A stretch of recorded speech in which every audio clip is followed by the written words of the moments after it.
Great. True inspiration words ആണ് അത്. Actually നേരത്തെ പറഞ്ഞപ്പോഴേ ഈ ഞാനിതെല്ലാം തിരുത്തി പറയിക്കുന്നൊരു ദിവസം വരും, അല്ലെങ്കിൽ 100 പത്രങ്ങളിൽ എന്നെക്കുറിച്ച് നല്ലത് വരുമെന്ന് പറയുന്നത് ആക്ച്വലി അതൊരു ഗൂസ് ബംസ് മൊമെൻ്റ് ആണ്. ആക്ച്വലി അത് കേട്ടിരുന്നപ്പോൾ തന്നെ വലിയൊരു കാര്യമാണ് ശരിക്കും പറഞ്ഞാൽ. എന്ന് വെച്ചാൽ നമ്മുടെ ആ ഒരു കോൺഫിഡൻസ്, നമ്മൾ ശരിയാണ് എന്ന് മറ്റാരും വിശ്വസിച്ചില്ലെങ്കിലും നമ്മുടെ ഉള്ളിൽ ആ ഒരു ശരി ഉണ്ടെങ്കിൽ മാത്രം ഒരാൾക്ക് പറയാൻ പറ്റുന്ന വാക്കുകളാണത്.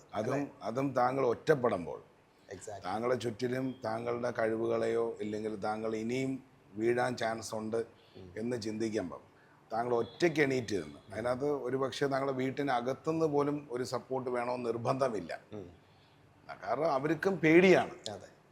ഞാൻ പറയുന്നത് ക്ലിയർ അല്ല. അപ്പം എന്നെ സംബന്ധിച്ചിടത്തോളം ഞാൻ ഇവരാരതുമല്ല, ഞാൻ ഗീതയമ്മയുടെ മോനാണ്, ഞാൻ വിജയൻ്റെ മോനാണ്.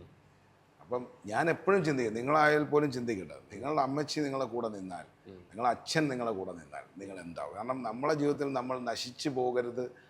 എൻ്റെ കാര്യമാണ് പറയുന്നത്. എൻ്റെ അമ്മ എന്ന് പറയുന്നത് ദ ക്വീനാണ്. So if you are born for a queen, then who you are matters, അല്ലേ? ഇപ്പൊ താങ്കളുടെ തന്നെ ചോദിക്കുകയാണ്, if you are born for a queen, then who are U?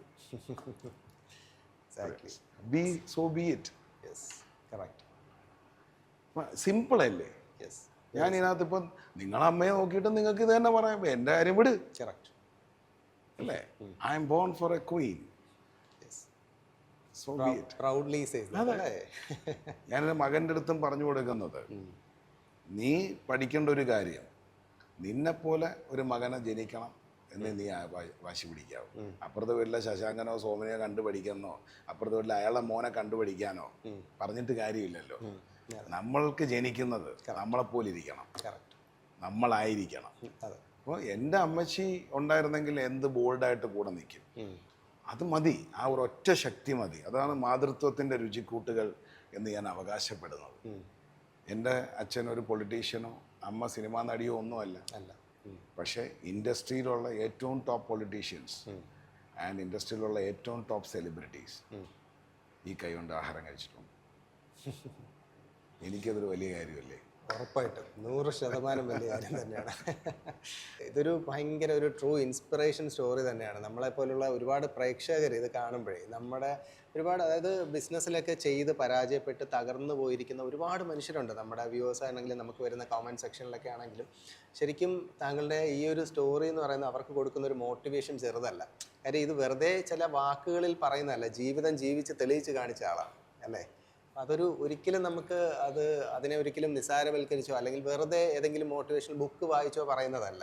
Life കൊണ്ട് എക്സ്പീരിയൻസ് ചെയ്ത കാര്യമാണ്. മാത്രമല്ല, ഇപ്പോൾ എനിക്ക് വേറെ അറിയാൻ താല്പര്യമുള്ളൊരു കാര്യം, താങ്കൾ ഷെഫ് നളനായിട്ടാണോ ഇപ്പോൾ ചൈനയിൽ ഉണ്ടായിരുന്നെന്ന് ഞാൻ കേട്ടിട്ടുണ്ട്. അപ്പോൾ അത് അവിടേക്കുള്ളൊരു ട്രാവൽ അതെങ്ങനെയായിരുന്നു? അത് ഞാൻ പറഞ്ഞില്ല, എല്ലാം നഷ്ടപ്പെട്ട് ഞാൻ നാട്ടിൽ വരികയും നാട്ടിൽ നിന്ന് കഴിഞ്ഞാൽ എനിക്ക് കൂടുതൽ, കാരണം നാട്ടിൽ ജീവിച്ച് എക്സ്പീരിയൻസ് ഇല്ലല്ലോ. അപ്പം പെട്ടെന്ന് പറഞ്ഞ പോലീസ് കേസാവും, കോടതിയാവും, പിടിച്ചിടും. അപ്പം എനിക്കാണെങ്കിൽ എൻ്റെയൊക്കെ കുട്ടിക്കാലത്ത് പോലീസ് സ്റ്റേഷൻ എന്നൊക്കെ പറയുന്നത് ഒരിക്കലും പോകാൻ പാടില്ലാത്തൊരു സ്ഥലമാണ്. പോലീസ് സ്റ്റേഷനിൽ പോയി എന്ന് പറയാം. അപ്പം നമുക്ക് ആ ഭയം ഉണ്ടായിരുന്നു. അപ്പം ഇത് നമ്മളെ കൂടെ ഇരിക്കുന്നവർ തന്നെ ഓപ്പറേറ്റ് ചെയ്ത് നമ്മളെ ഇവിടുന്ന് നാട് കടത്തി. അപ്പോൾ നാട് കടത്തി ഞാൻ ആക്ച്വലി ചൈനയിൽ ചെന്ന് ഏകദേശം 5 വർഷം എടുത്തു. ഈ 5 വർഷം കൊണ്ടും ആദ്യത്തെ ഒരു 3 ഇയേഴ്സ് ഞാൻ ഒരു വക്കീലിനെയാണ് കേസ് ഏൽപ്പിച്ചത്. ആ വക്കീൽ എന്നെ 5 ലക്ഷം രൂപ പറ്റിച്ചു. അതായത് അവിടെ ഇരുന്നിട്ട് നാട്ടിൽ കേസ് നടത്തുക. ഈ നാട്ടിൽ കേസ് നടത്തുന്ന സമയത്ത് ഈ ലോയറിനെ ഞാൻ വിളിക്കുമ്പം അടുത്ത ആഴ്ച വിളിക്കൂ. ഒരു മാസത്തിൽ 4 ആഴ്ചയേ ഉള്ളൂ. എൻ്റെ 3 വർഷം കടന്നുപോയി. എന്നിട്ട് ലാസ്റ്റിൽ വേറൊരു ലോയറിനെ ഞാൻ ഏൽപ്പിച്ചു. ആ ലോയറാണ് എന്നെ രക്ഷിച്ചത്. ലോയറിൻ്റെ പേര് ഞാൻ അന്തസ്സോടുകൂടി പറയും, അഡ്വക്കേറ്റ് ജോൺസൺ ഗോമസ്. കാരണം പുള്ളി വളരെ ജെനുവിനാണ്. പുള്ളി എൻ്റെ അടുത്ത് പറഞ്ഞൊരു സ്റ്റേറ്റ്മെൻ്റ് ഉണ്ട്, മറക്കാൻ പറ്റില്ല. ഞാനൊരു കേസ് എടുക്കുമ്പോൾ അതിൽ സത്യമുണ്ടോ എന്ന് നോക്കും. അപ്പം തന്നെ ഞാൻ ജയിച്ചു. പിന്നെ ഒരു വക്കീലിൻ്റെ കഴിവാണ് അത് കോടതിയിൽ ജയിപ്പിക്കുക എന്നുള്ളത്. ഭയങ്കര, ഞാൻ ഇന്നും സാറിനെ ബഹുമാനിക്കുന്ന കാര്യം അതാണ്. ആ സാറുമായിട്ട് കൂടിയിട്ടാണ്, വേറെ 2 വ്യക്തിത്വങ്ങളായിട്ട് കൂടിയിട്ടാണ് ഞാൻ LX, കാരണം ആ വാശിക്കാണ് ഇന്ന് LX Pertians എന്ന് പറഞ്ഞൊരു ലോ ഫോം നമ്മൾ സ്റ്റാർട്ട് ചെയ്ത്. സാറ് വളരെ ജെനുവിൻ, അതായത് വിളിച്ചു കഴിഞ്ഞാൽ റെസ്പോൺസ്. നമ്മൾ കാശ് കൊടുത്തിട്ടാണ് നമ്മൾ സർവീസ് ചോദിക്കുന്നത്. ആ സമയത്ത് വക്കീലന്മാർ ഫോൺ എടുത്തിട്ട് നാളെ വിളിക്കടേ, മറ്റന്നാൾ വിളിക്കടേ. ഒരാൾ പ്രതിസന്ധിയിലാണ് വരുന്നത്. ഇന്ന് ഞങ്ങൾക്കുള്ള കംപ്ലീറ്റ് ലോയേഴ്സ് 24/7 ആ പ്രതിസന്ധിയിൽ നിങ്ങളുടെ സുഹൃത്താണ്. പൈസ നമ്മൾ ചോദിക്കും, നമ്മൾ വാങ്ങിക്കും, ഇല്ലെങ്കിലും നമ്മൾ കൂടെ നിൽക്കും, അതിൽ ജെനുവിനിറ്റി ഉണ്ടെങ്കിൽ. യെസ്. ഇന്ന് എൻ്റെ മകൻ LLBക്ക് പഠിക്കുക. അതെയോ? ഗ്രേറ്റ്. കാരണം ആൾക്കാരെ മനസ്സിലാക്കി പോവുക. കാരണം ഒന്നും കൊണ്ടുവന്നിട്ടും ഇല്ല ശ്രീജിത്ത്, ഒന്നും കൊണ്ടുപോകുന്നില്ല. യെസ്. സോ ഞാൻ എപ്പോഴും ചിന്തിക്കുന്നത് വളരെ ഡിഫറെൻ്റ് ആയിട്ടാണ്. അപ്പം നമ്മൾ ഏകദേശം 10-300 മില്യൺ എഗ്സുമായിട്ട് മത്സരിച്ചാണ് നമ്മൾ ജനിക്കുന്നത്, അല്ലേ? നമ്മൾ അച്ഛനും അമ്മയും സ്നേഹത്തിൽ ഇടപെടുമ്പോൾ നമ്മൾ 10-300 മില്യൺ സ്പോം എഗ്സുമായിട്ടാണ് നമ്മൾ ജനിക്കുന്നത്. ജനിച്ചതേ ഹീറോ ആയിട്ടാണ്, അല്ലേ? കറക്റ്റ് അല്ലേ? പിന്നെ ആരടുത്ത് മത്സരിക്കാനാണ്?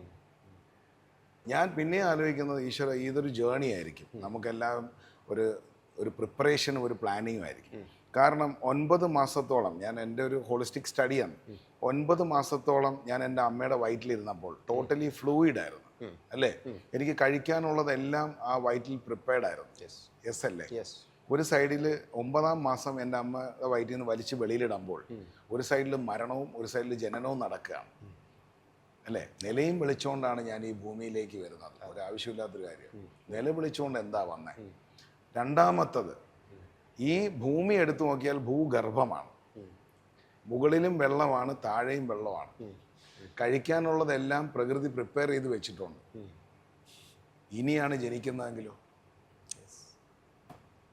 Beautiful concept. You never know. Yes, right. This might be the supernatural preparation. Yes. And എന്നെ സംബന്ധിച്ചിടത്തോളം nature is the ultimate.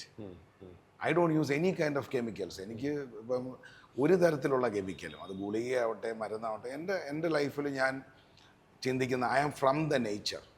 ഇപ്പം പല പെണ്ണുങ്ങൾക്കും സ്ത്രീകൾക്കുമുള്ള പ്രശ്നമാണ് യൂറിനറി ഇൻഫെക്ഷൻ.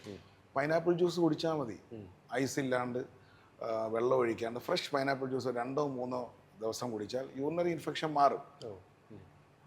അതേപോലെ പാഴ്സ്ലി ലീഫ് കുടിച്ചാൽ മതി, യൂറിക് ആസിഡ് ഇഷ്യൂസ് മാറ്റാൻ പറ്റും. ഞരിഞ്ഞിലിൻ്റെ വെള്ളം ഇട്ട് കുടിക്കുന്നതെന്ന് പറയും. ഇങ്ങനെ പ്രകൃതിയിൽ നിന്നാണ് താങ്കൾ വന്നിരിക്കുന്നത്. അപ്പോൾ പ്രകൃതിയിൽ ഇതിനുള്ള മരുന്നെല്ലാം ഇല്ലേ? ഒന്ന്, പ്രകൃതിയിൽ ആഹാരം തന്നെ സേവ് ചെയ്തിട്ടില്ലേ? ഇനി പലരും ചോദിച്ചിട്ടുണ്ട് വെജിറ്റേറിയൻ ആണോ നോൺ വെജിറ്റേറിയൻ ആണോ? ഞാൻ അവർക്ക് തിരിച്ചു വയ്ക്കും. മണ്ണ്, ഭൂമി, മണ്ണ് വെജാണോ നോൺ വെജാണോ? നിന്റെ ജനറ്റിക് എഞ്ചിനീയറിങ് എന്താണോ നിനക്ക് ഹാപ്പി ആക്കുന്നത്, നീ അത് കഴിക്കും. അതല്ലാണ്ട് ഇത് തെറ്റാണ്, ഇത് ശരിയാണ്, അത് ശരിയാണ്, ഇത് തെറ്റാണ്, ഇങ്ങനെ ചെയ്യാൻ പാടില്ല. ആകെ വന്നിരിക്കുന്നത് 840 മാസം, 70 വയസ്സ് വരെ ആയുസ് കിട്ടിയ ഇതെന്തോ പഠിച്ചെന്നാ പറയുന്നത്. സത്യം. അറിവിനേക്കാൾ വലുതാണ് അറിവില്ലായ്മ. നമുക്ക് അറിവില്ലായ്മയെ ബഹുമാനിച്ച് പോയാൽ ഇപ്പം എന്താ പ്രശ്നം? ഇച്ചിരി അറിയാം എന്ന് തോന്നിക്കഴിയുമ്പോഴാണ് അഹങ്കാരമാണ്. അറിയത്തില്ല, അറിവില്ല. അറിവില്ലായ്മ ഒരു തെറ്റല്ല, വിവരക്കേടാ തെറ്റ്.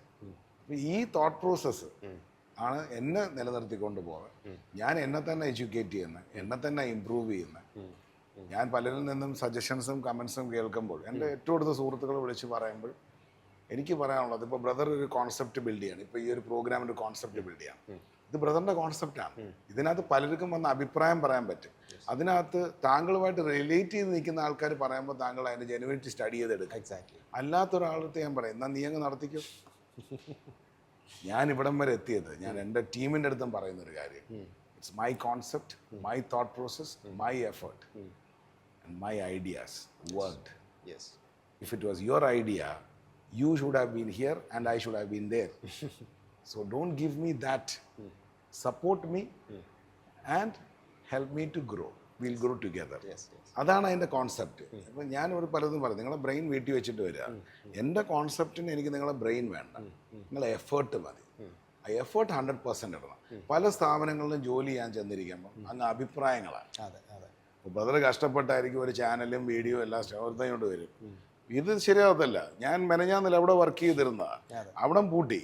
അവിടുത്തെ കാര്യം നീ അവിടെ വർക്ക് ചെയ്തിട്ടല്ലേ അവിടെ പൂട്ടിയത്.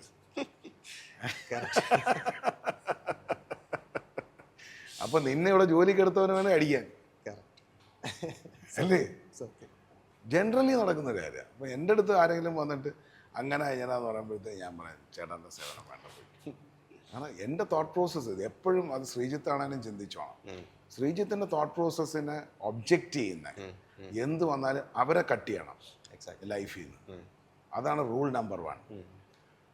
ക്ലാരിറ്റി ഉണ്ടാക്കാൻ പറ്റും. ശ്രീജിത്ത് ഇങ്ങനെ ചെയ്താൽ ഇതിങ്ങനെ ശരിയാവും. സജഷൻസ് അല്ലേ? ക്ലാരിറ്റി. ഇപ്പോൾ ശ്രീജിത്ത് ആലോചിക്കും ശരിയാണല്ലോ. ചിലപ്പോൾ കഴിഞ്ഞ ദിവസം ഒരു മീറ്റിങ്ങിനകത്ത് ഞങ്ങൾ കുറച്ച് ആൾക്കാരെ ഇൻവൈറ്റ് ചെയ്യുന്ന പ്രോഗ്രാം പറഞ്ഞു ഈ വ്യക്തിത്വങ്ങൾ വന്നു കഴിഞ്ഞാൽ ഈ പ്രോഗ്രാമിന് അടുത്ത ലെവലിലേക്ക് പോകാനുള്ള പോസിബിലിറ്റി കുറവായിരിക്കും. നേരെ വെച്ച് ഇന്ന ആൾക്കാർ വന്നു കഴിഞ്ഞാൽ ഇവർ നമ്മളെ പ്രോജക്റ്റിനെ സപ്പോർട്ട് ചെയ്യും. It was A good idea. നമ്മൾ ചിന്തിച്ചില്ല. നമ്മളെപ്പോഴും നെറ്റ്വർക്ക് ചെയ്യുന്നതിനെ പറ്റിയാണ്